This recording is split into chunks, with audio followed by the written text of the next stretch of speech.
Welcome back नाज़रीन। आपको आगाह करें, बानी पीटीआई पर कितने मुकदमा दर्ज हैं, कितने केसेस में गिरफ्तार हैं, कितनों में गिरफ्तारी मतलूब है। हुकूमत से बानी पीटीआई के मुकदमात से मुतालिक तफसीलात तलब कर ली गई हैं।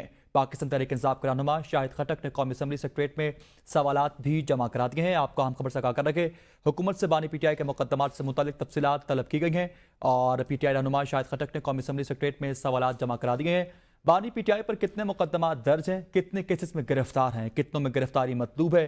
हुकूमत से बानी पीटीआई के मुकदमात से मुतालिक तफसीलात मांगी गई हैं। पाकिस्तान तहरीक इंसाफ के रहनुमा शाहिद खटक ने कौमी असम्बली सेक्रेटरीट में सवालात जमा करा दिए हैं।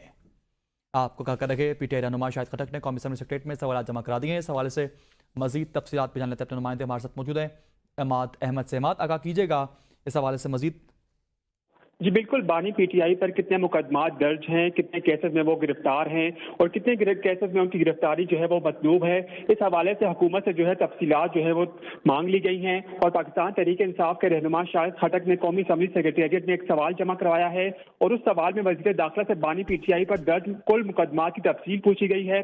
और शाहिद खटक के सवाल में बानी पीटीआई पर दर्ज मुकदमात की नौइयत के हवाले से भी इस्तफसार किया गया है और सवाल में यह पूछा गया है कि कितने मुकदमात में बानी पीटीआई की गिरफ्तारी हुई है और कितने केसेस में बानी पीटीआई की गिरफ्तारी जो है वो मतलूब है। अब इस सवाल का जो जवाब है वजारत दाखिला जो है वो देगी और वजारत दाखिला की जाने से जो जवाब दिया जाएगा वो कौमी असम्बली में पेश किया जाएगा और इस सवाल तहरीरी तौर पर भी पेश किया जाएगा और इसके ऊपर जो है वो शायद हद तक कोई ज़िमनी सवाल भी कर सकते हैं। जी सही, इमाद अहमद हमें आगाह कर रहे थे, बहुत शुक्रिया।